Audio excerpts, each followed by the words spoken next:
आज साल की तवील तरीन रात, कल मुख्तसर तरीन दिन, लेकिन ऐसा क्यों है, आइए जानते हैं।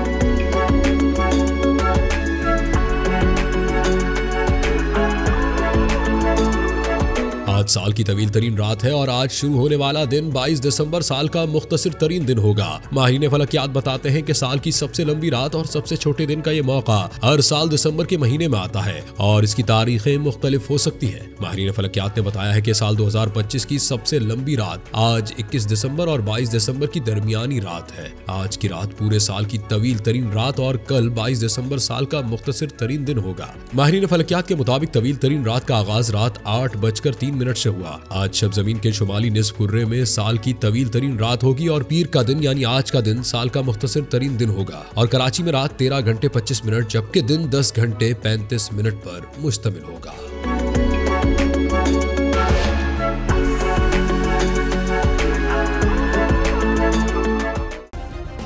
सब्सक्राइब करें और बेल दबाएं ताकि कोई खबर रह न जाए।